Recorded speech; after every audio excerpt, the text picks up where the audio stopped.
Hello ವಿದ್ಯಾರ್ಥಿಗಳೇ, Uma ಸಬ್ಶಲ್ YouTube ಚಾನಲ್ಗೆ ಸ್ವಾಗತ. ಹಾಗೆ ನಮ್ಮ ಚಾನಲ್ ಸಬ್ಸ್ಕ್ರೈಬ್ ಮಾಡ್ಕೊಳ್ಳಿ. ಹಾಗೇನೆ ವಿದ್ಯಾರ್ಥಿಗಳೇ, ಈ ಒಂದು ಇನ್ಫಾರ್ಮೇಶನ್ ಯಾರ್ಯಾರಿಗೆ ಇಂಪಾರ್ಟೆಂಟ್ ಇದೆ, ಸೊ ಎಲ್ಲ ವಿದ್ಯಾರ್ಥಿಗಳಿಗೆ ಕೂಡ ಈ ಒಂದು ಇನ್ಫಾರ್ಮೇಶನ್ ಸೆಂಡ್ ಮಾಡಿ. ಹಾಗೇನೆ ವಿದ್ಯಾರ್ಥಿಗಳೇ, ಈ ಒಂದು BCM ಹಾಸ್ಟೆಲ್ ಅಪ್ಲಿಕೇಶನ್ ಯಾರ್ಯಾರು ವಿದ್ಯಾರ್ಥಿಗಳು ಹಾಕಬಹುದು ಅಂತ ಹೇಳೋದಾದರೆ, ಒಂದು BA ಮಾಡುವಂಥ ವಿದ್ಯಾರ್ಥಿಗಳು, BCom ಮಾಡುವಂಥ ವಿದ್ಯಾರ್ಥಿಗಳು, BCA, ಇಂಜಿನಿಯರಿಂಗು, BSc ನರ್ಸಿಂಗು, ಹಾಗೆ ಮೆಡಿಕಲ್ ಫೀಲ್ಡ್ಗೆ ಸಂಬಂಧಪಟ್ಟಂಥ ಎಲ್ಲ ವಿದ್ಯಾರ್ಥಿಗಳು ಕೂಡ ಈ ಒಂದು ಅಪ್ಲಿಕೇಶನ್ ಹಾಕಿದ್ದಾರೆ. ಸೊ ಇದು ಲಾಸ್ಟ್ ಡೇಟ್ ಏನಾದರೂ ಕೇಳೋದಾದ್ರೆ ವಿದ್ಯಾರ್ಥಿಗಳೇ, ಒಂದು ಅಕ್ಟೋಬರ್ 30ನೇ ತಾರೀಕು. ಹಾಗೆಯೇ ಒಂದು ರಿಸಲ್ಟ್ ಏನಿದೆಲ್ಲ ವಿದ್ಯಾರ್ಥಿಗಳೇ, ಆಗ ಒಂದು ನವೆಂಬರ್ 8ನೇ ತಾರೀಕು. ಹಾಗೆಯೇ ಒಂದು ಲಾಸ್ಟ್ ಡೇಟ್ ಆಫ್ ಅಡ್ಮಿಷನ್ ಆಗುವಂಥದ್ದು ಏನಿದೆಯಲ್ಲ, ಇದು ನವೆಂಬರ್ 11ನೇ ತಾರೀಕು ಲಾಸ್ಟ್ ಇತ್ತು. ಓಕೆನಾ ವಿದ್ಯಾರ್ಥಿಗಳೇ? ಸೊ ನವೆಂಬರ್ 11ನೇ ತಾರೀಕು ಅಂದರೆ ಆಲ್ರೆಡಿ ರಿಸಲ್ಟ್ಗಳು ಬಂದಿದೆ, ಎಲ್ಲ ವಿದ್ಯಾರ್ಥಿಗಳು ಚೆಕ್ ಮಾಡಿರ್ಬೋದು. ಸೊ ಈ ಒಂದು ಯಾರ್ಯಾರಿಗೆ ಒಂದು ಹಾಸ್ಟೆಲ್ ಅಪ್ಲಿಕೇಶನ್ ಹಾಕಿರುವಂಥ ವಿದ್ಯಾರ್ಥಿಗಳೇ ಅಲಾಟ್ಮೆಂಟ್ ಆಗಿದೆ ಅಲ್ಲ, ಸೊ ಅಂಥ ವಿದ್ಯಾರ್ಥಿಗಳು ನಿಮ್ಮ ಪೇರೆಂಟ್ಸ್ ಜೊತೆಗೆ ನಿಮ್ದು ಏನೇನು ಒರಿಜಿನಲ್ ಡಾಕ್ಯುಮೆಂಟ್ಸ್ ಇದಾವಲ್ಲ, ಆ ಒಂದು ಒರಿಜಿನಲ್ ಡಾಕ್ಯುಮೆಂಟ್ಸ್ ತೆಗೆದುಕೊಂಡು ಹೋಗಿ ನಿಮ್ಮ ಒಂದು ಯಾವ ಒಂದು ಹಾಸ್ಟೆಲಲ್ಲಿ ನಿಮಗೆ ಅಲಾಟ್ ಆಗಿದೆ ಅಲ್ಲ, ಆ ಹಾಸ್ಟೆಲ್ ಡೈರೆಕ್ಟಾಗಿ ಮೀಟ್ ಆಗಿ ನೀವು ಅಡ್ಮಿಷನ್ ಮಾಡಿಸ್ಕೊಂಡು ನೀವು ಸೇರ್ಕೋಬೋದು. ಹಾಗೆಯೇ ಇನ್ನೊಂದು ಸ್ವಲ್ಪ ಜನ ವಿದ್ಯಾರ್ಥಿಗಳಿಗೆ ಒಂದು ರೆಡ್ ಕಲರ್ ಮಾರ್ಕಲ್ಲಿ ನಿಮ್ಮ ಒಂದು ಸ್ಟೇಟಸ್ನ ಒಂದು ಸ್ಟೇಟ್ ಹಾಸ್ಟೆಲ್ ಅಪ್ಲಿಕೇಶನ್ ಚೆಕ್ ಮಾಡಿದಾಗ ನಿಮ್ಮ SSP ಮುಖಾಂತರ ಅದನ್ನು ಯಾವ್ದಾದ್ರು ಚೆಕ್ ಮಾಡೋದನ್ನು ಕೂಡ ಹೇಳಿದ್ದೀನಿ ವಿದ್ಯಾರ್ಥಿಗಳೇ. ಬೇಕಂದ್ರೆ ನಾನು ಆ ಲಿಂಕನ್ನು ಡಿಸ್ಕ್ರಿಪ್ಷನ್ ಕೊಟ್ಟಿರ್ತೀನಿ, ನೀವು ಇನ್ನೊಂದ್ಸಲ ಚೆಕ್ ಮಾಡ್ಕೋಬೋದು. ಸೊ ತುಂಬ ಜನ ವಿದ್ಯಾರ್ಥಿಗಳಿಗೆ 2024-25 ಸಾಲಿನ ವಿದ್ಯಾರ್ಥಿಗಳಿಗೆ you have not been submitted your application for the year of 2024-25 ಅಂತ ತೋರಿಸ್ತಾ ಇದೆ ಅಂತ ತುಂಬ ಜನ ಹೇಳಿದರು. ಸೊ ವಿದ್ಯಾರ್ಥಿಗಳು ಇದಕ್ಕೆ ನೀವು ತೊಂದರೆ ಪಡೋದು ಬೇಕಾಗಿಲ್ಲ. ಇದು ಒಂದು ನೀವು ಅಪ್ಲಿಕೇಶನ್ ಹಾಕಿದ್ದೀರಿ, ಅಕ್ನಾಲಜ್ಮೆಂಟ್ ಕೂಡ ಡೌನ್ಲೋಡ್ ಮಾಡ್ಕೊಂಡಿದ್ದೀರಿ. ಬಟ್ ಯಾಕೆ ಆ ಥರ ತೋರಿಸ್ತಾ ಇದೆ ಅಂತಂದರೆ ವಿದ್ಯಾರ್ಥಿಗಳೇ, ಈ ಒಂದು BA ಮತ್ತು BCom ಮತ್ತು BSc ವಿದ್ಯಾರ್ಥಿಗಳು ಏನಿದಾರಲ್ಲ, ಇಂಥ ವಿದ್ಯಾರ್ಥಿಗಳದು ಒಂದು ಹಾಸ್ಟೆಲ್ ಅಪ್ಲಿಕೇಶನ್ ಹಾಕಿರುವಂಥ ವಿದ್ಯಾರ್ಥಿಗಳು 2024-25 ಸಾಲ ವಿದ್ಯಾರ್ಥಿಗಳಿಗೆ ಅಲಾಟ್ಮೆಂಟ್ ಆಗಿದೆ. ಅಂತಹ ವಿದ್ಯಾರ್ಥಿಗಳು ಒಂದು ಅಡ್ಮಿಷನ್ ಆಗ್ತಾರೆ. ಬಟ್ ಇದೇನು ಒಂದು ಪ್ರೊಫೆಷನಲ್ ಕೋರ್ಸ್ ಅಂತ ಹೇಳ್ತೀವಲ್ಲ, ಒಂದು BA, ಒಂದು BCA ಆಗಿರ್ಬೋದು, ಒಂದು ಇಂಜಿನಿಯರಿಂಗ್ ಆಗಿರ್ಬೋದು, ಮೆಡಿಕಲು, BSc ನರ್ಸಿಂಗು, ಹಾಗೆಯೇ B.Pharm ಆಗಿರ್ಬೋದು, ಹಾಗೆಯೇ BSc ಅಗ್ರಿಕಲ್ಚರ್ ಆಗಿರ್ಬೋದು, ಫಾರೆಸ್ಟ್ರಿ ಆಗಿರ್ಬೋದು. ಸೊ ಇಂಥ ವಿದ್ಯಾರ್ಥಿಗಳದು ಇನ್ನೂ ಒಂದು ರಿಸಲ್ಟನ್ನು ಬಿಟ್ಟಿಲ್ಲ. ಓಕೆನಾ ವಿದ್ಯಾರ್ಥಿಗಳೇ?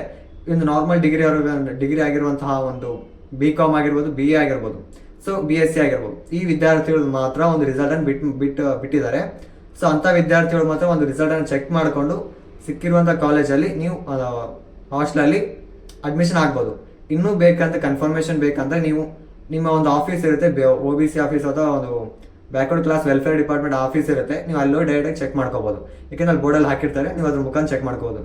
ನಿಮ್ಮ ಹೆಸರು, ನಿಮ್ಮ ತಂದೆ ತಾಯಿ ಹೆಸರು, ನಿಮ್ಮದೊಂದು ID ನಂಬರ್ ಇರುತ್ತೆ, ID ನಂಬರ್ ಸಮೇತ ಹಾಕಿರ್ತಾರೆ, ಯಾವ ಕಾಲೇಜಲ್ಲಿ ಅಲಾಟ್ ಆಗಿದೆ ಅನ್ನೋದು ತೋರಿಸಿರ್ತಾರೆ. ಸೊ ಅಲ್ಲಿ ಹೋಗಿ ನೀವು ಅಡ್ಮಿಷನ್ ಆಗ್ಬೋದು ನೋಡಿಕೊಂಡು. ಸೊ ಹಾಗೆಯೇ ಈ ಒಂದು ಪ್ರೊಫೆಷನಲ್ ಕೋರ್ಸ್ ವಿದ್ಯಾರ್ಥಿಗಳಿಗೆ ಇನ್ನೂ ಒಂದು ಹಾಸ್ಟೆಲ್ ಅಲಾಟ್ಮೆಂಟ್ ಆಗಿಲ್ಲ, ರಿಸಲ್ಟನ್ನು ಬಿಟ್ಟಿಲ್ಲ ವಿದ್ಯಾರ್ಥಿಗಳಿಗೆ. ಸೊ ಹಂಗಾಗಿ ನಿಮ್ದು ಈ ಥರ ತೋರಿಸ್ತಾ ಇದೆ. ಸೊ ಇದ್ರ ಬಗ್ಗೆ ಇನ್ನೂ ಹೆಚ್ಚಿನ ಮಾಹಿತಿ ಯಾಕೆ ತೋರಿಸ್ತಾ ಇದೆ, ಏಕೆ ಇದನ್ನು ಏನಾದ್ರು ಪ್ರಾಸೆಸ್ ಇದೆನಾ ಅಂತ ಕೇಳೋದಾದರೆ, ನಿಮ್ಮ ಒಂದು ಯಾವ ಡಿಸ್ಟಿಕ್ ಬರುತ್ತಲ್ಲ, ಯಾವ ಒಂದು ಡಿಸ್ಟಿಕಲ್ಲಿ ನಿಮ್ಮ ಕಾಲೇಜ್ ಇರುತ್ತೆ, ಆ ಡಿಸ್ಟಿಕ್ಗೆ ಸಂಬಂಧಪಟ್ಟ ಡಿಸ್ಟಿಕ್ ಹೋದರೆ ನೀವು ಇದ್ರ ಬಗ್ಗೆ ಪೂರ್ತಿಯಾಗಿ ಮಾಹಿತಿಯನ್ನು ತೆಗೆದುಕೊಳ್ಳಬಹುದು. ಓಕೆನಾ?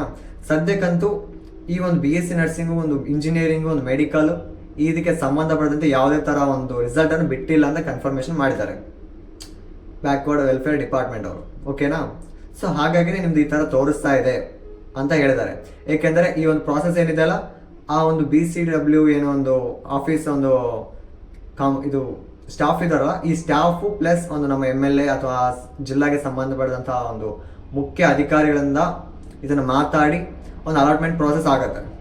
ಓಕೆನಾ ವಿದ್ಯಾರ್ಥಿಗಳೇ? ಸೊ ಅವರು ಡೇಟ್ ಯಾವಾಗ ಫಿಕ್ಸ್ ಮಾಡ್ತಾರೆ, ಒಂದು MLA ಆಗಿರ್ಬೋದು, ಒಂದು ಅದಕ್ಕೆ ಸಂಬಂಧಪಟ್ಟ ಮುಖ್ಯ ಅಧಿಕಾರಿಗಳು ಯಾರು ಇರ್ತಾರಲ್ಲ, ಅವರೊಂದು ಡೇಟನ್ನು ಫಿಕ್ಸ್ ಮಾಡ್ತಾರೆ, ಅವ್ರ ಕಡೆ ಒಂದು ಮೀಟ್ ಆಗೋಕ್ಕೆ ಈ ಒಂದು OBC ಆಫೀಸ್ ಸ್ಟಾಫು. ಸೊ ಆ ದಿನ ಹೋಗಿ ಅದನ್ನೆಲ್ಲ ಕನ್ಫರ್ಮೇಷನ್ ಮಾಡಿಕೊಂಡು ಎಲ್ಲ ಒಂದು ರಿಕ್ವೈರ್ಮೆಂಟ್ಸ್ ಏನೇನಿದೆ ತೆಗೆದುಕೊಂಡು ಯಾರ್ಯಾರು ಒಂದು ಸೀಟ್ ಅಲಾಟ್ಮೆಂಟ್ ಅಂತ ಮಾಡ್ಬೇಕಂತ ಚೆಕ್ ಮಾಡಿಕೊಂಡು, ಸೊ ಈ ಒಂದು 10 ದಿನಗಳ ಒಳಗಡೆ ಅಂತ ಹೇಳಿದ್ದಾರೆ.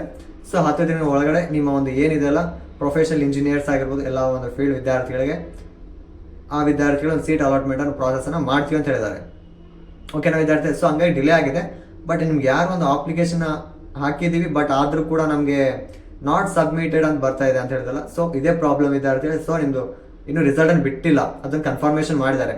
BSc nursing, engineering, medical, B.Pharm ಆಯಿತು, BSc ಅಗ್ರಿಕಲ್ಚರ್ ಆಯಿತು, ಈ ಒಂದು ಕೋರ್ಸ್ ಇದಾಗಿದಾವಲ್ಲ, ಸೊ ಇದಕ್ಕೆಲ್ಲ ಇನ್ನೂ ಬಿಟ್ಟಿಲ್ಲ. ಸೊ ಮುಂದಿನ ದಿನಗಳಲ್ಲಿ ಬಿಡ್ತೀವಿ ಅಂತ ಹೇಳಿದ್ದಾರೆ. ಹೆಚ್ಚಿನ ಮಾಹಿತಿಯಾಗಿ ಹೇಳಿದ್ದೀನಿ ನಾನು. ಒಂದು BCWD ಯಾವ ಒಂದು ಆಫೀಸು ಪ್ರತಿಯೊಂದು ಡಿಸ್ಟಿಕಲ್ಲಿ ಯಾವ ಕಾಲೇಜಲ್ಲಿ ನಿಮ್ಮ ಕಾಲೇಜ್ ಯಾವ ಡಿಸ್ಟಿಕಲ್ಲಿ ಇರುತ್ತಲ್ಲ ಅದೇ ಡಿಸ್ಟಿಕ್ ಸಂಬಂಧಪಟ್ಟ ಆಫೀಸ್ಗೆ ಹೋದರೆ ಪೂರ್ತಿಯಾದ ಮಾಹಿತಿಯನ್ನು ತೆಗೆದುಕೊಳ್ತೀರಾ. ಏನಾದ್ರು ಎಕ್ಸ್ಟ್ರಾ ವರ್ಕ್ ಇದ್ರೂ ಕೂಡ ನೀವು ಅಲ್ಲೇ ಮಾಡ್ಕೋಬೋದು. ಓಕೆನಾ ವಿದ್ಯಾರ್ಥಿಗಳೇ? ಸೊ ಈ ಒಂದು ಸಮಾಚಾರ ಇಷ್ಟವಾಗಿದೆ, ನಿಮ್ಮ ಫ್ರೆಂಡ್ಸ್ಗಳು ಶೇರ್ ಮಾಡಿ. ಹಾಗೆಯೇ ಆದಷ್ಟು ಜಲ್ದಿಯಾಗಿ ಕೆಲಸ ಏನಾದ್ರು ನಿಮ್ದು ಮಿಸ್ಟೇಕ್ಸ್ ಇದ್ದರೆ ಚೆಕ್ ಮಾಡ್ಕೊಳ್ಳಿ. ಓಕೆನಾ ವಿದ್ಯಾರ್ಥಿಗಳೇ? ಹಾಗೆಯೇ ಅದೊಂದು ಯಾವ ಥರ ಚೆಕ್ ಮಾಡಬೇಕು ಅನ್ನೋದು ಏನಿದೆಯಲ್ಲ, ಸೊ ಅದನ್ನು ನಾನು ಲಿಂಕನ್ನು ಡಿಸ್ಕ್ರಿಪ್ಷನ್ ಕೊಟ್ಟಿರ್ತೀನಿ ವಿದ್ಯಾರ್ಥಿ, ಚೆಕ್ ಮಾಡ್ಕೊಳ್ಳಿ. ಓಕೆನಾ ವಿದ್ಯಾರ್ಥಿಗಳೇ? Thank you.